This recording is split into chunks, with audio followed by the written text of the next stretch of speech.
Clancy, I'll be gone for a while. See that no one touches it. Aye, sir. And where can I reach you? It can be reached at 221 B. Baker Street. Sir?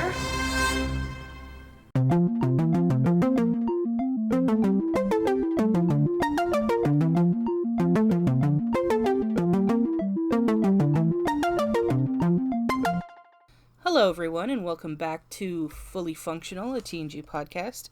I'm Maggie, joined by Jeff and Dory. Yo.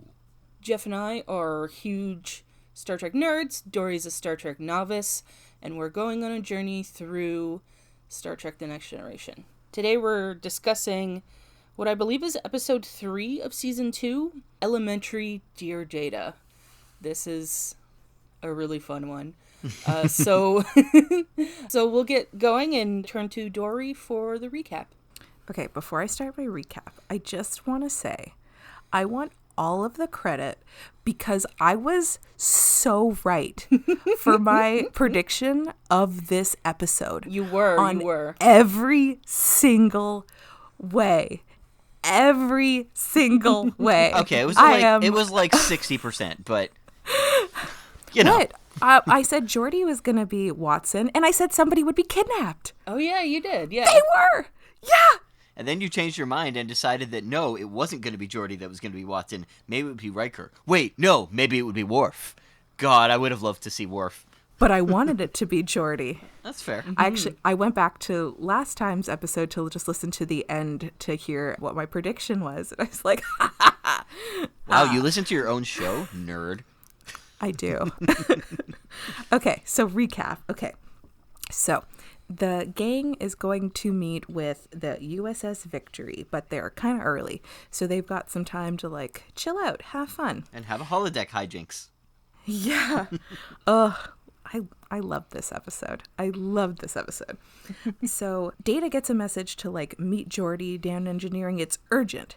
So he meets up with him, and Geordi's like, Data, look at this, like, ship I built for the captain of Victory. And they're like, cool. And then Geordi's like, hey, because you saw, like, my fun thing, we're going to go do your fun thing. And Data's like, what? And then, so that fun thing ends up being Data gets to be Sherlock Holmes, and Geordi gets to be Dr. Watson. Mm-hmm. Yes! I was so happy. So they put on their outfits and then go into Sherlock's home. And it's so cute, though, because, like, they're looking around at stuff, and Data's like, oh, it's this thing from this episode, or this book where this mystery and whatever. And Geordi seems, like, into it, too, and I was so happy. Okay, so then Lestrade comes in. Detective Inspector Lestrade? I don't know, something like that. I think it's Inspector. Right, yeah, I knew somewhere Inspector's in there. And he's like, hey, Sherlock Holmes, this guy had, like, stuff stolen from him. And then Data is like, no, he didn't. And he rips his shirt open for a picture inside. And he's like, he's a liar. This man has no lines. He just stands there and does nothing for 3 minutes. And is successful at it. Yeah, this man's face doesn't move, but you know what? He served his purpose. Good job. And then Geordi then realizes that, like, they're just doing simulations of Sherlock Holmes stories. So Data already knows what happens, so they need to try something else. And that goes kind of a little sideways. A little bit. Because yeah, there's this, like, discussion with Dr. P, who's like, Data can't do this because he doesn't have, like, consciousness of the human soul. And I'm like, a lot of people don't, dummy. Like, she just wanted to be racist against Data again. Yeah. It's really frustrating. Yeah, so she sucks. And Geordi decides to program a story of, like, because, like, the thrill of it is, like, that you could fail, and that's why the stakes are big, which is, like, what makes the game more fun, I guess. Yes. And so he programs a game so that, like, somebody who could possibly defeat Data, which is key. So they start doing shit, and then they're walking through. There's, like, Dr. P goes in with them, and she gets kidnapped. And which honestly didn't even, like, I noticed she was gone, but I was like, oh, where'd she go? I was the same way when they were just like, and she's been kidnapped. And I'm like, oh, that's where she went. Okay. But yeah, I thought she just like walked in a different direction and was gonna peer back over, and they're like, she's been kidnapped by 2 people. One's left-handed. I was like, oh, okay. Yeah, they had to run quite a ways just to discover she had been kidnapped. So she'd obviously like wandered off originally. Yeah, there's also like a story within this simulation thing that like there's the Red-Headed League. Oh yeah, where like if you pull a rope, a snake falls on you. Okay, that's that's based on an actual Sherlock Holmes story. Yeah, I assumed so. I'm just not a fan. I am the last person who wants a snake falling on me out of nowhere. To be perfectly fair, like Sherlock Holmes is a little corny. Like it's 120 years old now, so what do you want? Yeah. I mean, I just wouldn't want it happening to me. I was okay to sort of see it, but if that happened to me, like call 911 because I will be dead. Well, just watch out for the Red-Headed League, and they are very easy to notice because obviously they have their sign right on their building that says, "Warning, villainous headquarters right here." Yeah. So so when they go in to, I don't know, I forget why they leave, but Data and Geordi leave the holodeck, and this man sees them leave and is like, gasp, shocked. What does this mean? What is this arch? And then he's like, arch. And it's like, should they be able to like control the arch or computer stuff if they're not part of the Enterprise crew? Which they actually ask this. Picard, I think, asks this later on, but it's not answered. So, well, no, they establish that he shouldn't be able to do it, but then the thing that happens later establishes that he can, that the computer lets him. I mean, but he still shouldn't. Yeah. Oh yeah. So then, like, Moriarty turns out. So Moriarty is the guy who watches the arch thing, and he kidnaps. He's the one who is responsible for the kidnapping of Dr. P. And, I mean, this is probably the most chill kidnapping because he, like, gives her tea and stuffs her full of crumpets. Is the way they like to describe it. And they have, like, a pretty chill conversation. But things get real because, like, Moriarty is he's smart. And he has been accidentally I just don't think Geordi thought about the repercussions.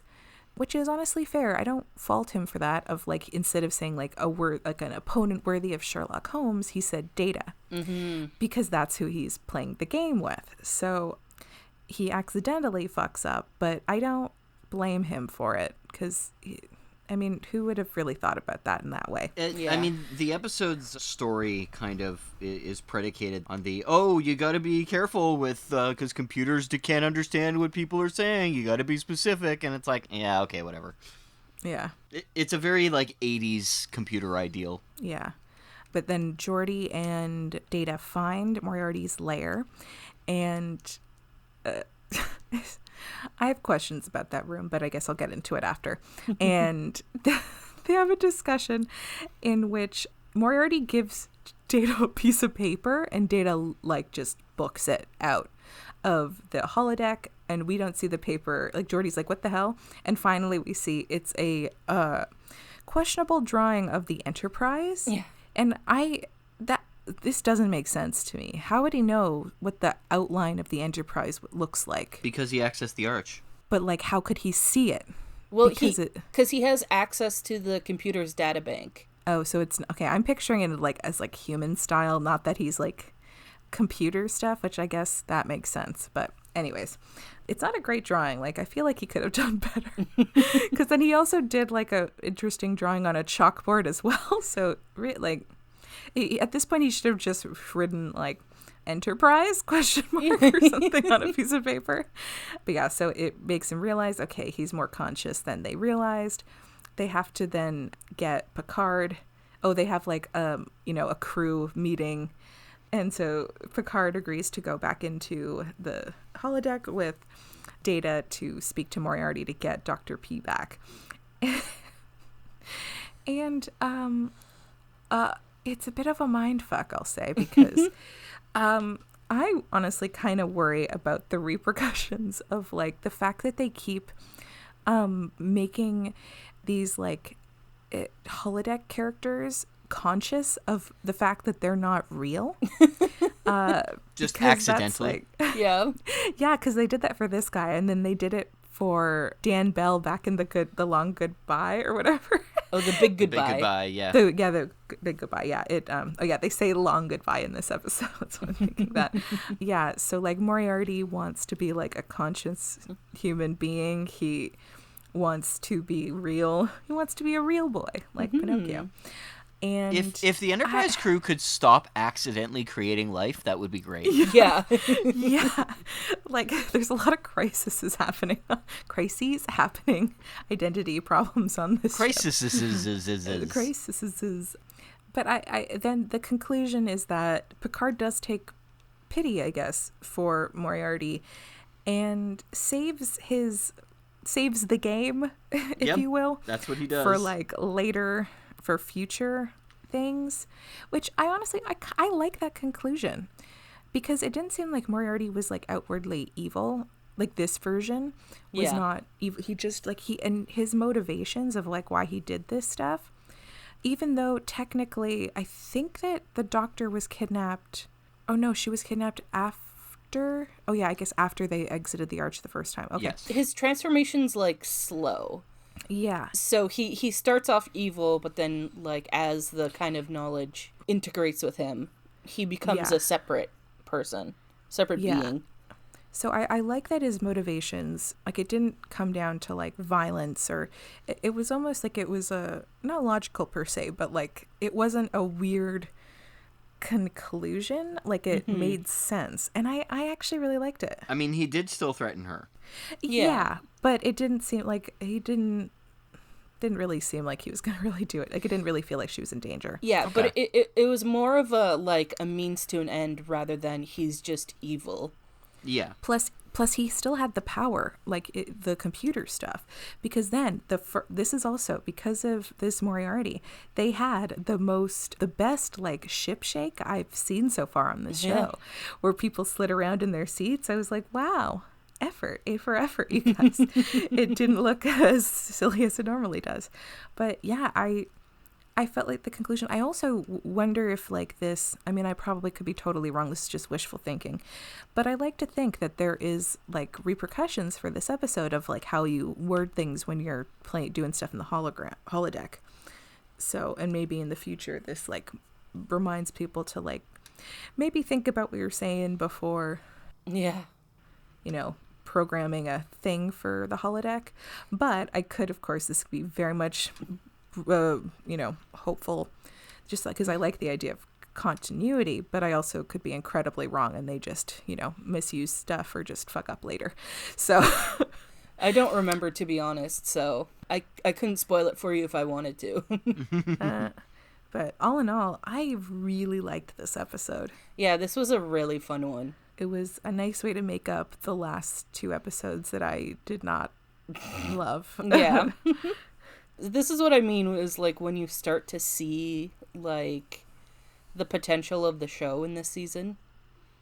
It's like there's still a lot of bad stuff in this season, but like there's a good couple gems in there. It sort of, I feel like it showed me the potential, because this was a conclusion that was done up neatly, but it also has a way to like keep it open that made sense. And the villain, for once, it wasn't like, oh, he just gives up and that's it. Yeah. He explained his reasoning. And Picard is a rational person. And I think he sort of understood. And especially because Picard was there for the Dan Bell stuff, too.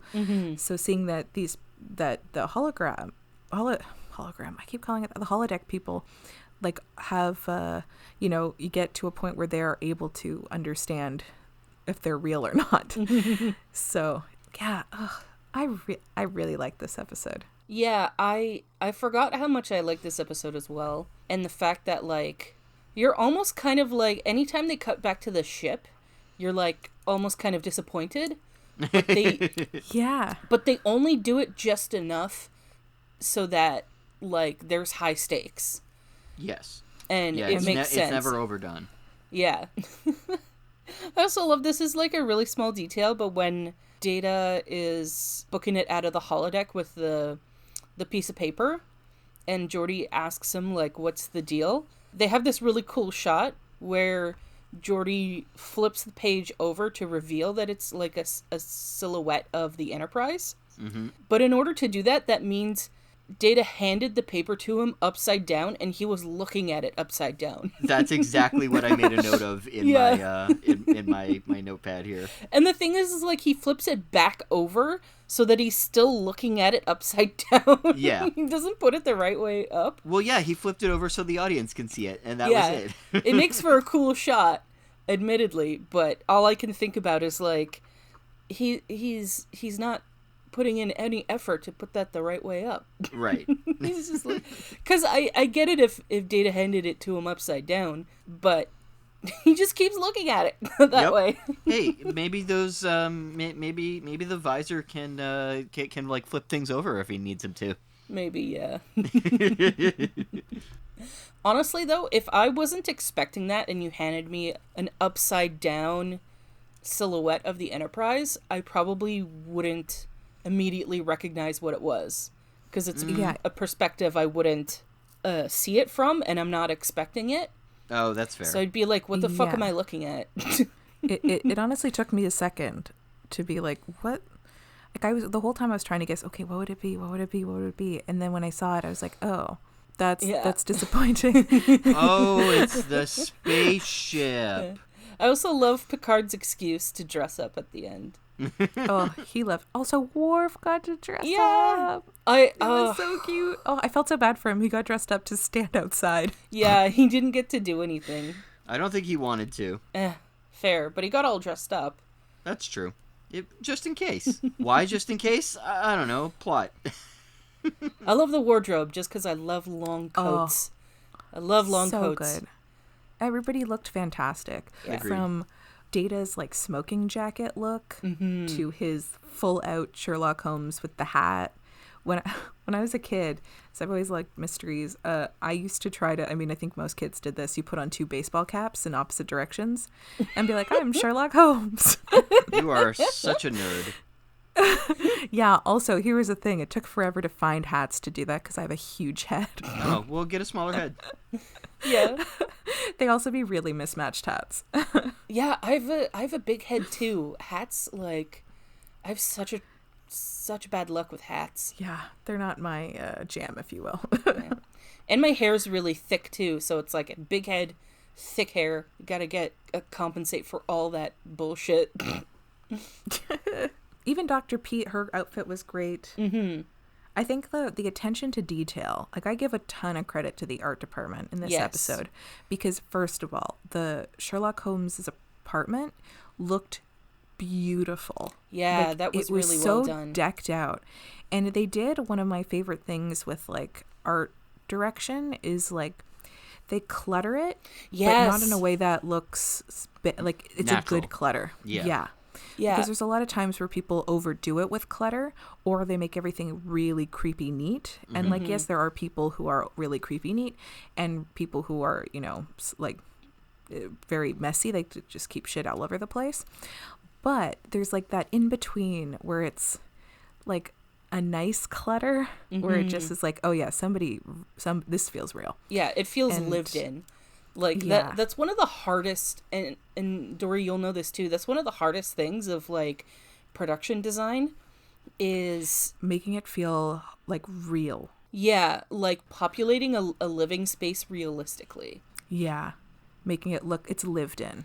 Yeah. The director was actually really excited to do this episode because he lost the chance to do The Big Goodbye in the first season. And he, as soon as he saw this up on the roster, he was like, give it to me, I want it.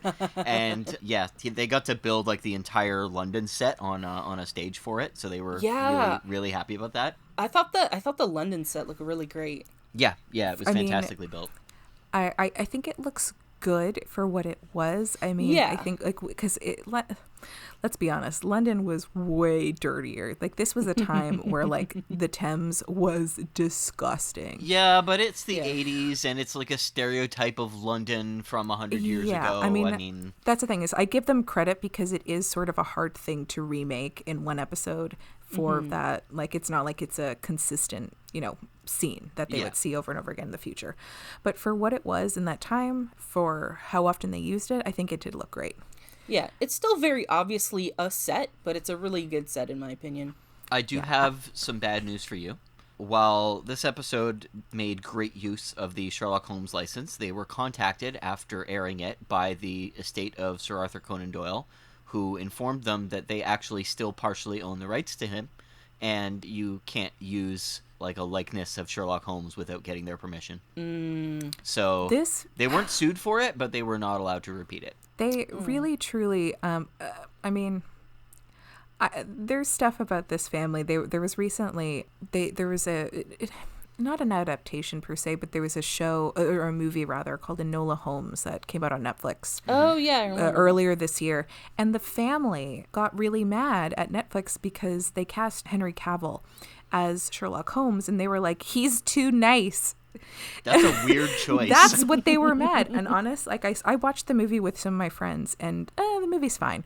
Henry Cavill, it's whatever. Oh my God, the most gorgeous Sherlock Holmes ever. Like honestly, the beefiest Sherlock Holmes ever. Yeah, that man was exploding out of that suit. But I do think that that's a really like weird critique to be like. Plus also people take they reimagine famous characters all the time, and Very it's true. not much of an issue. And the key thing of Sherlock Holmes, not that he's an asshole, it's his the powers of deduction. That it's his intellect is what makes him, in my opinion, that's what makes him the character he is. It's not about how much of an asshole is he. And that's what the family, or the people who I guess own partial of the whatever it is at this point, but they got mad. I think they sued Netflix or something to be like, you used the Sherlock Holmes thing and he's not an asshole. Literally, I think there was part of it that they were like, he's too nice. And it's like, why is that the thing that's the hill you're going to die on? Because they want to preserve the ideal of what he is. It's like if you made a cartoon show that was like, reading with Darth Vader or something like that. And it's like, okay, that kind of goes against what he is. But the thing is, I think at this point, you have an idea of who Sherlock. There's so many different types of media of Sherlock Holmes at this point in the way that Arthur Conan Doyle wrote about him. I mean, there's the books. There's so many of the books.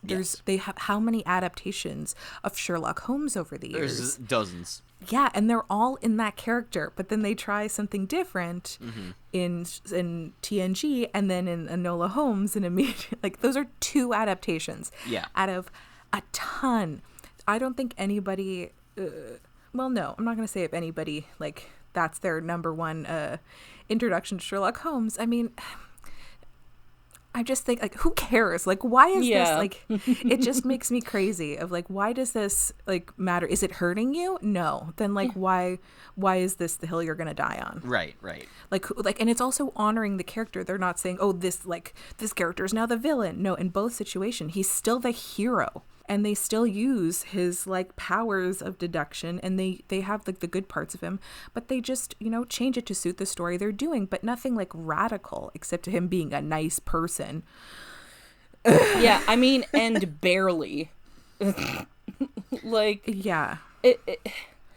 It's not like a huge radical take on the character. It's just he happened to act it a bit nicer or whatever. Yeah. The story's not, in the case of Enola Holmes, it's literally not even about Sherlock. Yeah, he's a side character. Mm-hmm. And is that, really, so much worse than BBC Sherlock, where the goal was basically to see how big an asshole they could make him? Apparently so. That show was so frustrating. By the end of it, I was like, can everybody just die? Yeah, I enjoyed the first season, but then it really fucking pissed me off that they didn't explain how he pulled off his death, fake death. Yeah, they just kind of were like, well, he's amazing. Oh, this huge mystery you were invested in?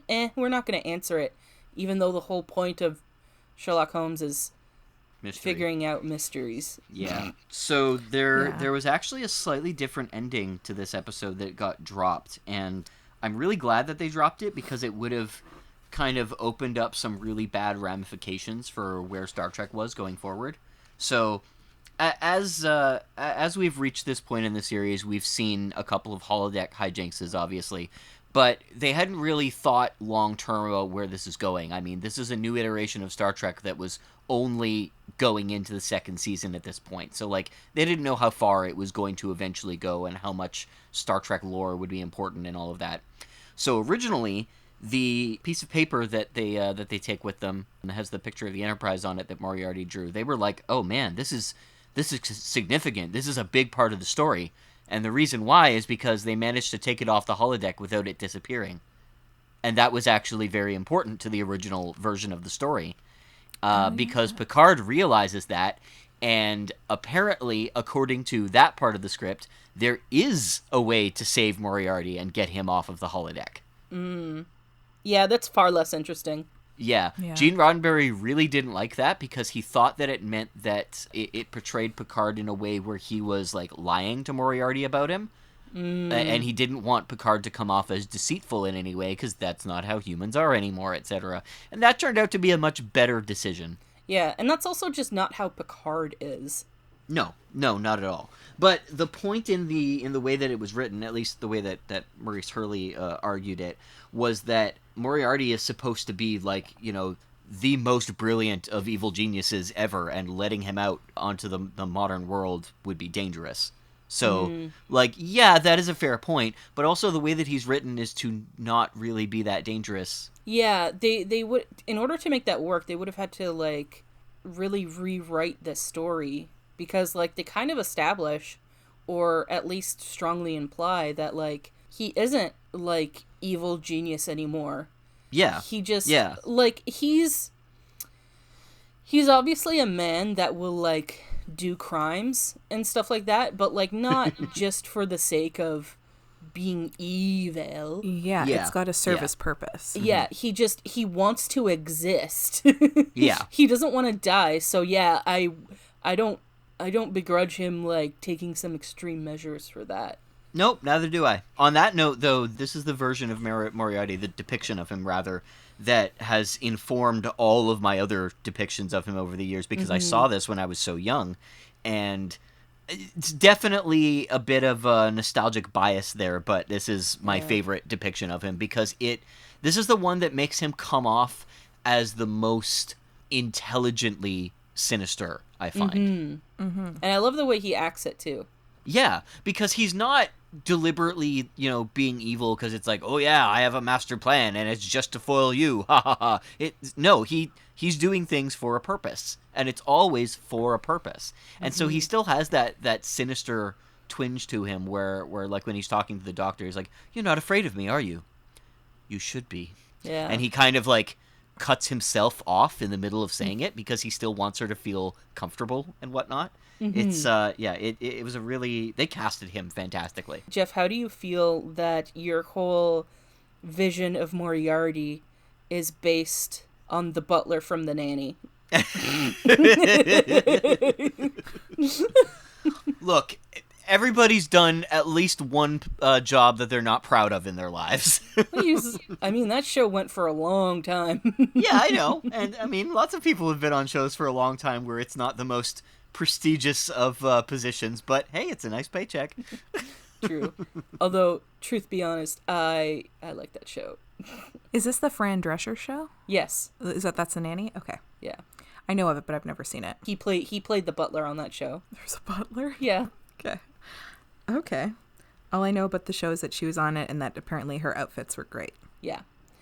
She becomes the nanny for a really rich family. I mean, I assumed that. Oh, part. yeah. Yeah. So, like, I think I really agree with the assessment of this Moriarty. The actor was really great. But you know what I think that made him, like, stand out to me most compared to a lot of the other Moriartys that we've seen, especially in recent history? The powerful mullet. That hair hurt me in a weird way I can't describe. But it was the honesty. There was no ulterior motives. Yes. Like when it came down to it and he was confronted, he was like, yeah, no, cards on the table. This is what I'm doing. This is why I'm doing it. Whereas, like, I think in recent history, like the ones that I'm familiar with last, like, decade or so, is the Sherlock Holmes TV show, where that Moriarty, played by, I think it was Andrew Scott, who I think he's an incredible actor. That Moriarty was like absolutely crazy town banana pants. Like he was, he was just a psycho. Absolutely, yeah. And then the Robert Downey Jr. movies, where I think Jared Harris plays Moriarty. That's right. It was just, he's unmemorable. Also like yeah, because like I don't remember a lot about the characterization of his character. I think he was also on the, more intellectual end. Yeah. In terms of like calm, I guess. Yeah, versus, he like, was. Andrew Scott's like manipulation shit. But like Adler was the way better villain in those films. So yes, she was also better in the TV show as well. I mean, I suppose it's also the actors you cast as Irene Adler. I mean, I can't remember the actress's name who played her in the TV show. I've seen her in a billion things, and she's so talented. And she was so good. And then you have Rachel McAdams in these recent movies. Yeah. In those movies, and she was great. And it just, this Moriarty just felt like almost the less of a caricature than a lot of the Moriartys we see. He was more honest. Definitely. There's a lot of good characterization in this episode. There's just, the manipulation is not there. He's just like, hey, this is what I'm doing. This is why. And like he explains it when finally like he gets the audience he wants. And there's no hidden like shit to it. He's just like, this is my plan. This is why. And that's it. Yeah. And this is the power that I hold. So this is what I want. Yeah.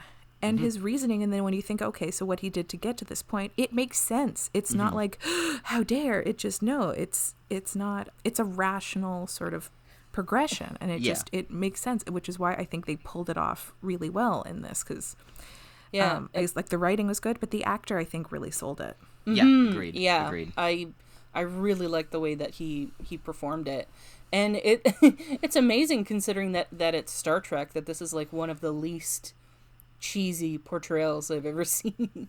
Yeah, that's a good point considering how early we are into TNG as well. And I mean, like, there's some real cheese in this episode, like when for sure. In the opening when Data goes over to see Geordi and they're looking at that boat, because Star Trek people always like boats for some reason.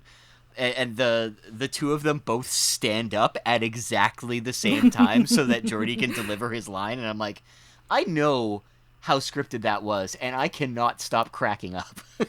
Well, it's so they can do that shot where they pan up and zoom out at the same time. Yes, or I know. Pull out, rather. That was actually like a really great part because of that interaction with Clancy. Oh yeah, the assistant. Because I wrote down the interaction. Geordi's like, Clancy, I'll be gone for a while. See that no one touches this, and refer to like the ship. And then Clancy goes, aye, sir. And where can I reach you? And Data goes, he can be reached at 221B Baker Street. And Clancy's like, sir, because like that's not an answer. Yeah. Like that's not a way to reach anybody, because it's not a real place, first of all, in real life too. See, Data lied. He can tell jokes. Yeah, I mean it's not a real, like, Baker Street obviously exists, but 221B Baker Street is not actually a real address. Okay, so fun little bit of Star Trek it's lore. It's like the platform from Harry Potter. It has not been established yet, but in the Star Trek universe, either Sherlock Holmes is real. There's like a weird ambiguousness about it, because at one point, what? Isn't Spock canonically related to Sherlock Holmes? Sort of. Okay, so that's what I was going to bring up. In Star Trek 6, which came out in 91, I think, there's a line that Spock has that's an ancestor of mine stated that once you have eliminated the impossible, whatever remains, however improbable, must be the truth. And it's like, that's a Sherlock Holmes line. Yeah. So are you saying you are related to Sherlock Holmes? Or is he saying that he is related to Sir Arthur Conan Doyle, who wrote the line? So that's the question. It could also be that just his ancestor liked to quote Sherlock Holmes. That could be. Yeah. Oh, I worry about people who would quote Sherlock Holmes in real life. That's honestly a bit of a bummer. Sorry, no offense to anybody who does that, but that's she's lying. Offense. She wants you to be offended. Yeah, be offended. God. I love how deep Data gets into character. It's so good. Yeah, he does an accent almost, and the way he pronounces Moriarty's name.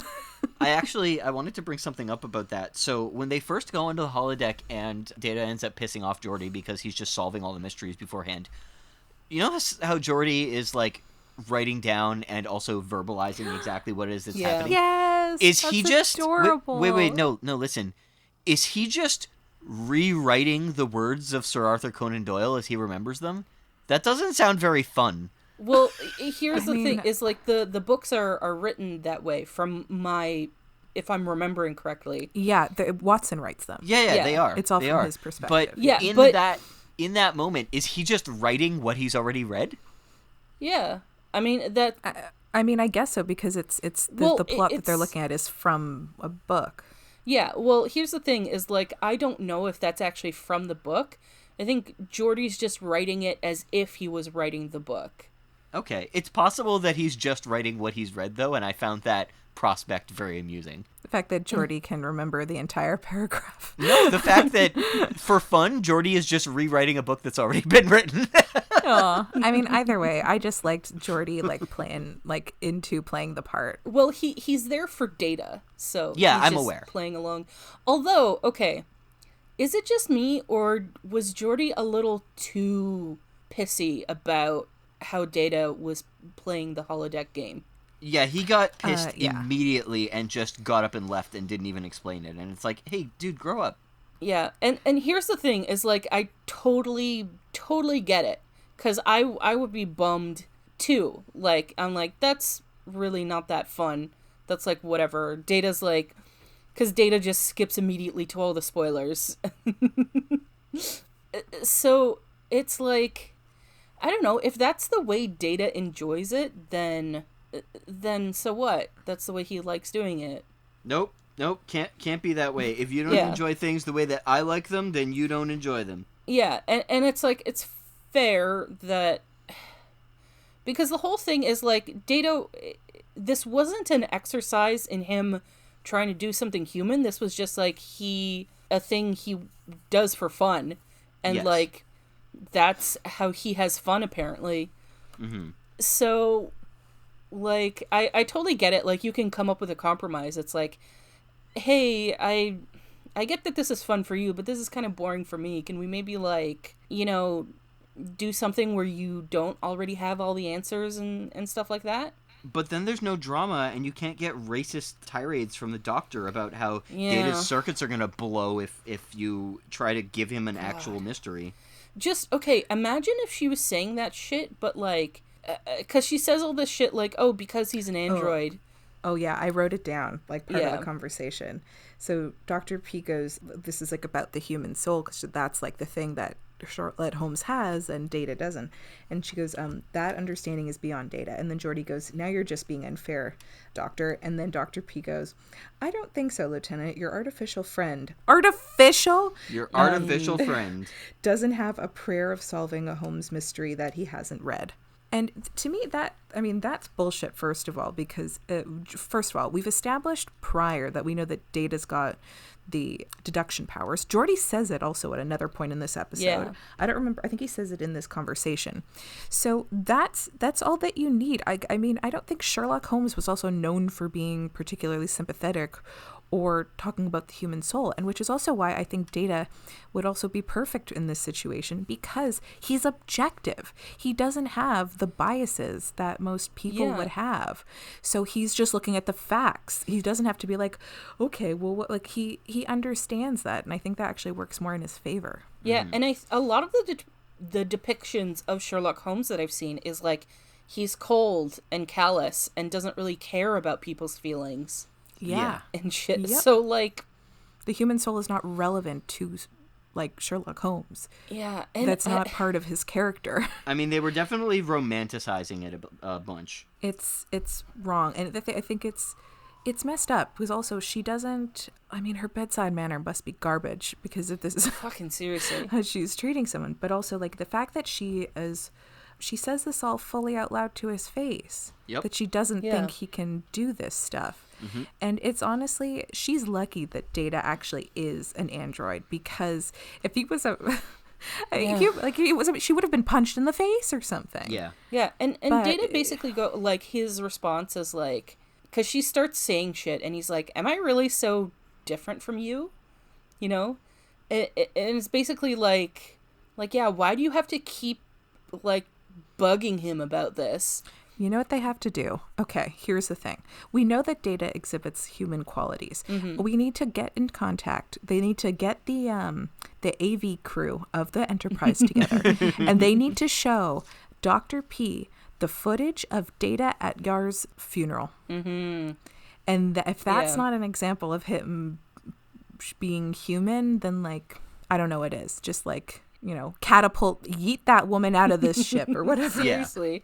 And the one of the points I was getting to is that, like, it's one thing if she doesn't really, like, believe that Data's capable of being human or that he is sentient or whatever, but, like, she keeps hounding him. Like, she goes out of her way to... Yeah, like, they're having a conversation in the bar, and she just, like, buds in. Like, nobody was asking you. Yeah.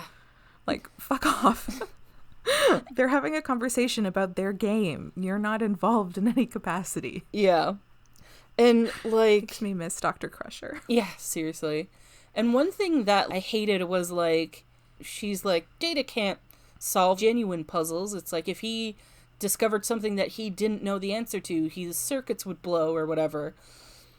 And that's such bullshit. Like, they wave it off by saying, like, oh, Data, you always know the answer. But he doesn't. Yeah.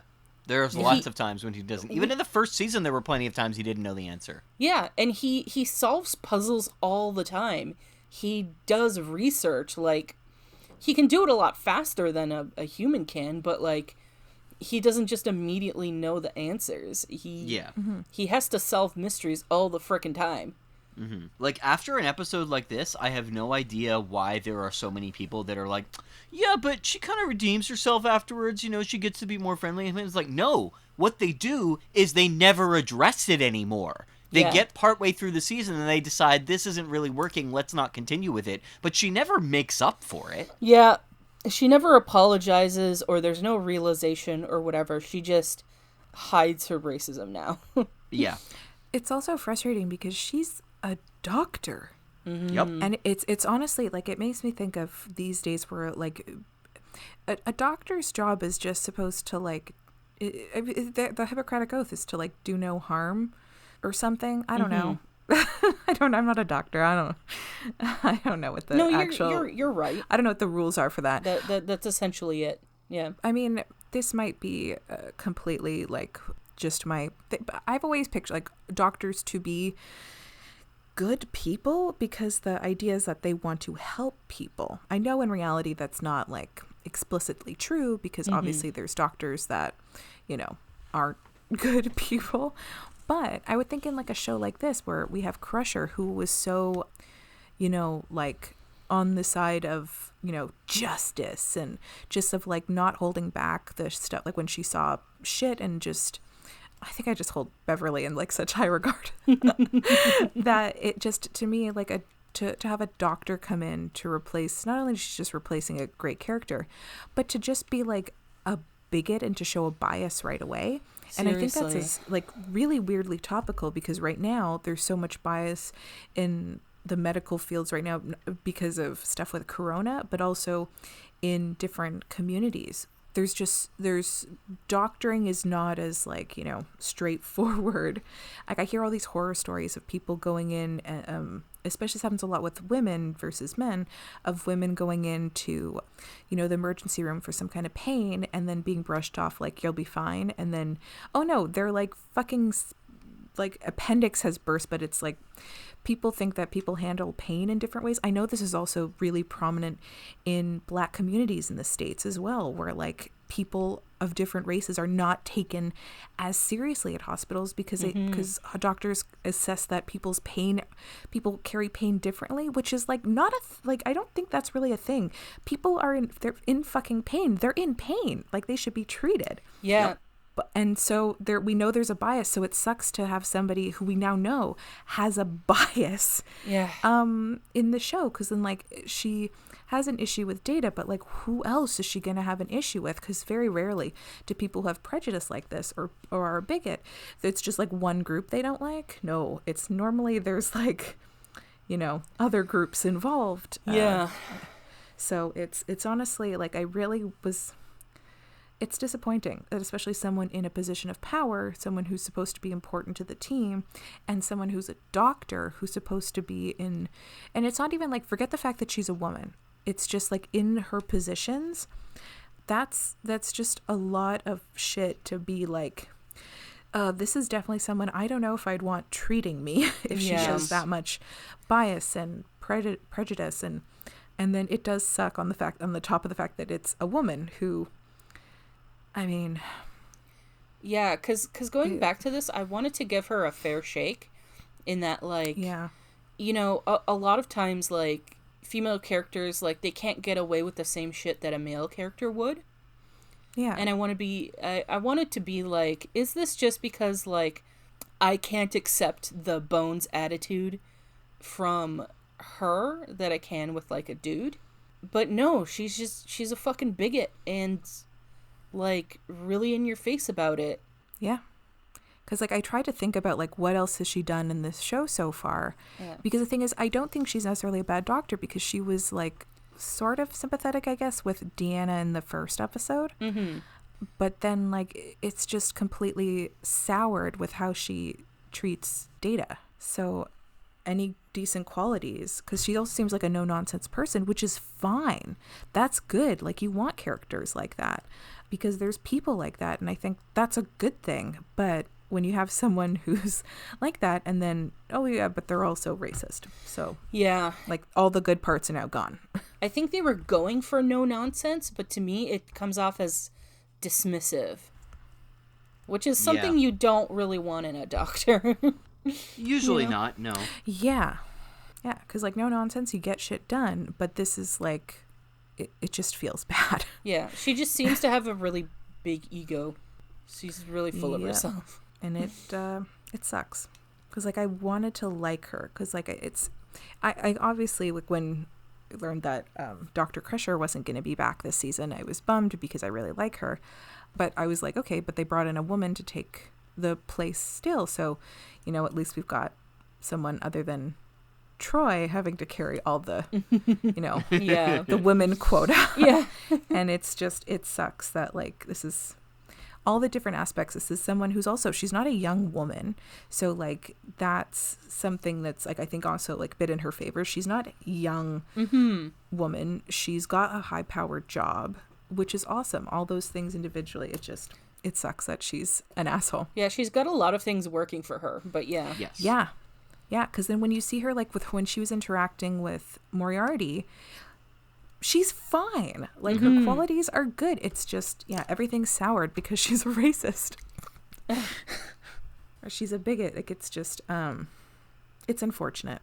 Yeah. Yes. Because she had the potential, if you take away that, she actually, I think, would be a really good character. Because it's definitely a different perspective from Beverly. And, I think but they took away her, like... And I don't blame the actress, of course. I blame the writers.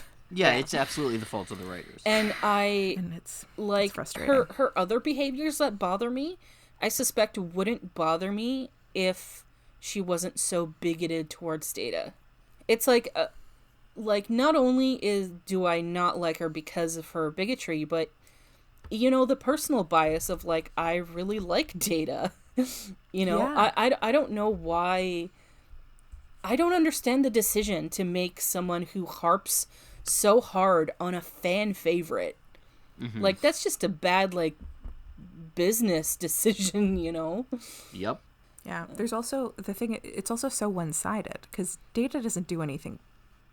There's no retribution. Yeah, he has no animosity towards her. He's just, so it just feels like bullying. I guess, because she just constantly takes the time to shit on him, and he's like, okay, I hear you. And like, okay. And I suppose it's also because of Data's character. He doesn't necessarily realize he's being fully bullied. He's just, maybe he sees it as like, I almost said constructive criticism, but this is not constructive criticism. Yeah. I suppose he just takes everything with a grain of salt. I mean, there are instances later on in the series where he calls people out for bigotry, but like, Good. I don't know, but what does he see it for himself though? They're not writing that into this point because they're like, oh, it's just a funny thing. It's fine. That says a lot about the time if people are thinking this is funny. Yeah. And I think like it also that's like kind of part of his character arc though, is gaining that confidence and stuff. Because like right now he's really naive, and he even like he doesn't really value himself even. Yeah. Because like Picard asks I forget which episode it is, but Picard asks Data to go into like this really dangerous situation, and Data's like, of course, because I am a machine, I am disposable. Oh yeah, I remember that. And he means it like genuinely. Data means it like genuinely. He's like, oh no, I get it. Yeah, that makes sense. And Picard's like, no, that's not why. It's just because like the non-machine officers would like get too confused or some shit. Yeah, you have the actual best chance. Yeah. Oh, right. It was in We'll Always Have Paris. It was the weird time stuff. Yes. Oh. Yeah. Because Data like could keep his timeline straight.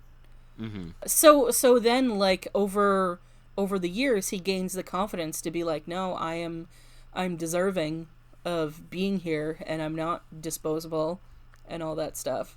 Oh, yeah, Data. Oh, you're not disposable. Give Data the respect he deserves. 2021. Seriously. Respect Data 2021. That on a t-shirt. Okay, I know what I wanted to discuss. The lair.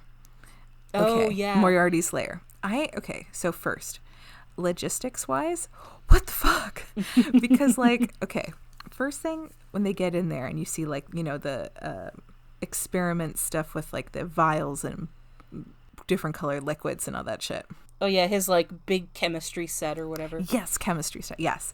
And then, but it's also furnished with this really nice couch. It's like this, and then also like all the wood, what's it called? It was up on like the ceiling, not on the ceiling, but like the wood frames and everything. I was like, this is a very confusing layer, because this feels like it would have taken a very long time to build. Mm-hmm. Because like they have that door of books.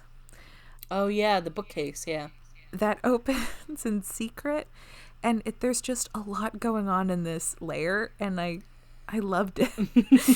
It's just, and then there's also the machine that they have that makes the ship shake. Oh yeah. There's so many aspects of this one room that baffle me. Yeah, I feel like that's kind of an issue that like every evil layer runs into. It's like, how did you build this without anyone asking questions? Yeah. Yeah, like there's like permits and shit. I mean, I suppose it's Victorian era. I don't know how much permits, if you could just like, you know, build shit in a like an empty warehouse. Although in like London, where there, yeah, I'm not they sure had how many building codes yet. Yeah, but I suppose also in like London, how often are you gonna find, you know, an empty warehouse? This was like the Industrial Revolution time, right? So like you'd need every warehouse you could get. Yeah. I mean, he's like a rich professor. Yeah. Yeah, so I guess he's paying somebody rent for the portion of the warehouse. I do love that. Jeez. Some like random guy is the landlord, and he's like, listen, I need to rent out this warehouse. And he's like, hey buddy, whatever you want, as long as you pay me. And then he just has like builders in. Oh my God. Just like the whole logistics of like, what do you have to make up like a non-disclosure agreement for all the workers? Like, you can't tell anybody it's there. Or was he handy enough that he built all this shit himself? Does he have like, we obviously know there's some accomplices, because there was like the two guys who kidnapped Dr. P. So like there's just, I know this is probably not something to like overanalyze, but the second we saw the wide shot of this room, I was like, I have 1,000 questions.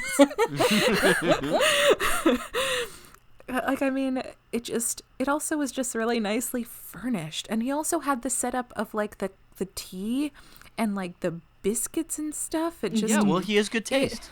I mean, yeah, he does say, actually, there's a line. I wrote it down and I was like, honestly, it's a fucking great line. He goes, I'm a civilized abductor, Captain Picard. Civilized, but still dangerous. Mm-hmm. I was like, Mm-hmm. I can't think of a better way to describe him. I mean, he's got class. He's also very well put together despite his hair. Yeah. And yeah, I think that also made me like him more is the fact that he would have taken the time to just put together this room and also decide to rig a staircase, to rig a bookcase for no reason. Like, why would you ever, where's the other entrance in this place that you'd need to have a secret exit or entrance? What? No. That's like the whole entrance to the place. Okay, so then it makes even less sense why there would be a hidden thing in the bookcase because you're already in the layer. Why does there need to be a hidden exit? If it's the same enter and exits point. That doesn't make sense. Well, because he's hiding his lair. Yeah, but from the outside, yeah. But from the inside? Why would you have to hide the inside? You're in there already. You know where you are. Well, maybe he doesn't want to ruin the ambiance with like an ugly door. Maybe he just wants to have like a nice bookcase to look at.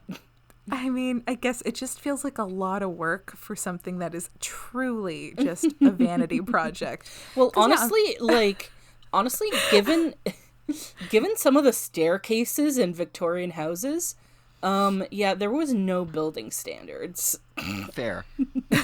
Why does every evil scientist have to have a bunch of multicolored liquids boiling in flasks? Because evil. Because evil people are good at chemistry. That's right. Now you can take offense, people who are good at chemistry. Now no, I'm kidding. I'm joking. Chemistry, the most evil of sciences. Yeah. It seems like the game is afoot. Oh, yeah. Okay, this is a tiny, tiny detail, and I don't even know if they actually made a mistake or not. Oh, it's Geordi's accent, isn't it? No, but okay, so in the beginning when he's giving the doctor... Not in the beginning of the episode, sorry. When we first see Dr. Pulaski and Moriarty together, he gives her tea and, like, suggests that she eats, like, one of the scones. Because they're, like, good or whatever. Oh, scones. Yeah. But then later on, they keep saying crumpets. Yeah. And the thing is like, okay, before I knew what a crumpet was, I assumed it was something like a scone or a cookie or whatever. Yeah. It's not. It's a yeasted pancake. Oh. They're very good, by the way. I frickin' love crumpets. They're fucking delicious. They're spongy and they have all these like nooks and crannies that like butter can get into. Ugh, delicious. Yeah, that is not what a scone is. Yeah, a scone is like big. It's like a biscuit. Yeah, it's thick. So it's like, what did he just fucking have? Like, was he just making her pancakes the whole time? Maybe. Like, on what? Exactly. It's like they were okay. Like I said, this is like they might not have meant to imply this, but it seemed like they were using scone and crumpets interchangeably. But I feel like it's an American thing. Yeah, I think because you picture like tea and crumpets when like no, it's not that's not like the. But I think Americans have very specific ideas of what other countries are. Yeah. Even if they're wrong, they don't care. They just like picture it in one way. It's the same thing of like, it makes me think of like how Americans have such a weird obsession about Paris. Oh, yeah. They just have such a weird idolized version of it where like, yeah, it's beautiful, but like a lot of it is not. Well, there's actually, I think it's kind of a phenomenon in Japan too. Their obsession. Oh, yeah. They have a very deep obsession with Paris, and there's actually like a psychological disorder that sometimes happens to Asian oh my gosh, tourists, I've heard of this, where it's like they have this like idolized vision of Paris in their heads, and then when they actually get there, it's like so different that they basically experience like an extreme form of culture shock. Yeah, I've heard something about this because Paris, I definitely had it pictured in one way, and then when I actually got there, it's beautiful, but there's a lot of things that, as a tourist, you don't realize the issues that they have there, which I won't really expand on right now. But yeah, it's not a real, the way that we picture it, it's not real. Yeah. Of course, like Eiffel Tower is beautiful. A lot of in general, yeah, it can be incredibly beautiful, but there's a lot of things people don't take into consideration. That is a fucking mess. Yeah. Yeah. Yeah. So they did. The writers, they obviously heard the phrase tea and crumpets and just shoved that in there. When it's like nowadays you can buy like pre-made ones, obviously. Like you can buy a package of them, but I don't know if that was a thing in the Victorian era. I don't know if they had a way to like package them and sell them, or if you had to make them fresh. Moriarty just has like a secret other kitchen. Yeah. In the place. I mean, he's got he's got to have some kind batter of, and a frying pan in the other room. He's got to have some kind of water system there because he made tea. If Moriarty is truly a civilized individual, would he really feed somebody pre-packaged crumpets? Yeah, you know what? Oh, You're damn. right. I love the idea that he like prepared for this and would have baked. I think you actually like fry them. I'm still thinking about like scones. Oh, I don't know anything about crumpets. I'm thinking about crumpets now because I scones. fucking love crumpets. They're so good. They're like squishy, and like the way they absorb butter is just really good, and like How many people are gonna want to go eat something during this episode? Yeah. And listen, I know it doesn't matter. It's such a small part. It doesn't matter, but just let me have my moment. I agree. I noticed that also. Yeah. That they said crumpets twice at the end, even though they started with scones. I think while I mean, there's obviously some minor cultural errors in the episode. The one thing that ended up disappointing me at the end is while I enjoyed the journey all the way through it, I was a little disappointed that Data didn't get a resolution. Once it became Picard's story, they just kind of shoved Data off to the side. And this is going to happen again with another good Data episode coming up, but we'll talk about that later.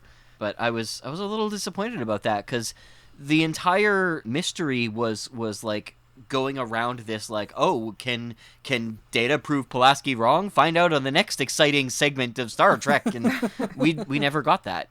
So that was very disappointing to me. So, on that sad note, did anyone have any standout moments of a standout episode? Oh my god, 1,000. I've got a lot. Okay, you have to say the best ones though. Okay, so my number one favorite line of this episode, in which I now have to figure out how to use it in proper conversation.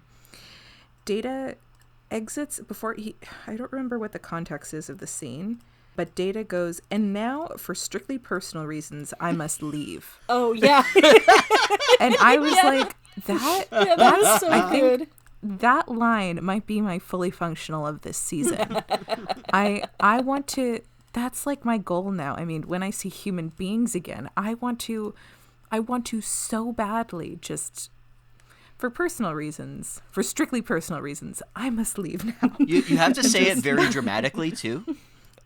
That to me, that's my favorite line. But there was like a lot of good shit. I do like that Geordi kind of like, when there was the other dead body, the man that was strangled, and they're like, Holmes, assess, and Data's like, there's nothing to do here, this doesn't matter, and Geordi starts to like deduct, and then I don't know if he's doing it on purpose to try to provoke, like if he's actually trying in earnest, or he's trying to provoke Data into like the assessing the scene, but then then Data just like, as Maggie likes to say, dunk.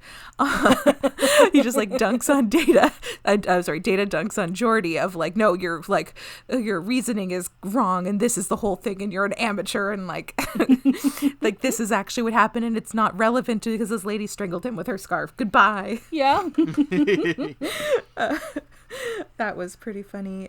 And there was just so many good bits in this. I think those are like my I did enjoy Geordi trying to turn on a lamp. Oh, yeah. And it wouldn't go, and he goes, damn, haven't they invented the electric light by now? And Lestrade goes, what, dear fellow? And then Data just, like, in my Netflix, the subtitle says clucks tongue. Yeah. It's just like... Yeah, I mean, those are, I think we talked about a lot of like the good stuff, but those are, I guess, the short version of my favorite Yeah. parts of it. By the way, I sent a picture of a crumpet in our discussion channel. Oh, nice. Fantastic. Yeah, I don't know. Oh my God. Oh yeah, they're so cute. Yeah. Okay, I don't think I've ever actually seen crumpets in real life then. That was not how I pictured it. Yeah. I pictured like a big crouton, Yeah. which I suppose is also what a scone looks like. So I'm just picturing a scone. Yeah. They're really spongy and soft. They're very Well, they good. look cute as hell. Yeah. Sorry to divert from the crumpets again. To the crumpets again. But yeah, in terms of like favorite lines or yeah, I think we've discussed mine already. I totally forgot about the line, like, for strictly personal reasons I must go. Oh, I certainly didn't. That's my I love it. That's Yeah. the best. I loved how cute Data and Geordi were together. Yeah. They're just so fun. Yeah, I did kind of love that. Like, I mean, Geordi got frustrated, but his whole thing was like he wants it to be more fun for them. Yeah. So they can share this experience. So I thought that was really cute. What really did it for me was every time that Moriarty addressed the computer, and he was so like proper and polite to it. Mr. Computer, the arch, please. Mr. Computer. Thank you, Mr. Computer. Well, he's a civilized abductor. I mean, was the computer speaking at any point in this episode? Because then why would he say Mr. Computer? I think it actually does say something, but I think it's a woman's voice. It is. Yeah. It's Majel Barrett voicing it. That's Gene Roddenberry's wife. Yeah, yeah. So I don't know why he went by Mr. Should Mr. be, Computer? Yes. All right. Computer. I mean, it's a Victorian era. Maybe he just assumed anybody in power should be Mr. Sexism. Well, it was the 80s. 1880s. Oh. So, are we ready to get into predictions? Yeah, so the next episode is called The Outrageous Okana. What? Yeah, this... No, don't say anything. Don't prep her. I'm just not looking forward to it. Okay, here's your little hint. The crew meets a discount Han Solo and also Joe Piscopo.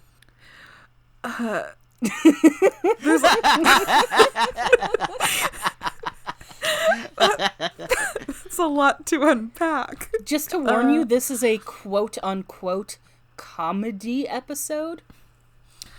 Oh, no. Yeah. Oh, God. Okay. Is Joe Piscopo... I was just going to say, is he playing himself? No, that Yes. doesn't even make sense. How could he play himself this far in the future? He kind of is. But, like, I mean, like, he's not playing Joe Piscopo, though. No, he's playing a nameless character, but the nameless character is essentially just Joe Piscopo. Yeah. Oh, okay. Can we please stop saying Joe Piscopo? No. His name is fun to say. Okay, so discount Han Solo, and it's called The Outrageous Okana.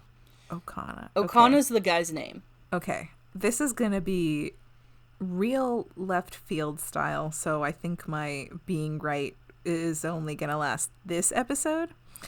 Okay, so Okana is the guy's name. So this is the Han Solo guy, I'm assuming. Mm-hmm. Can't tell you that. Joe Piscopo doesn't have a name. The outrageous Joe Piscopo. Okay, so they go to a new planet because them's the law. Mm-hmm. And, okay, maybe Joe Piscopo is the dad of cheap Han Solo. And maybe he's either a magician or maybe he's, like, up to some shit that's, like, not... Oh, he's a smuggler! Oh, my God. Okay. I'm going through a journey here.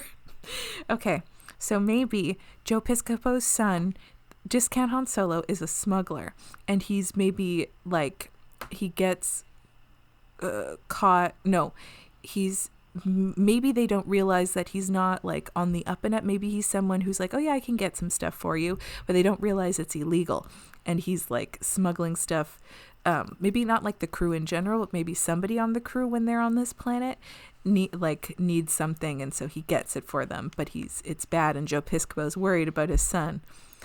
Yeah, that's full of nonsense. I'm for sure going to be wrong, but yeah, that's what I'm going with. There was an attempt. Yeah. Well, to find out, watch along with us and join us next time on Fully Functional, a TNG podcast. Goodbye.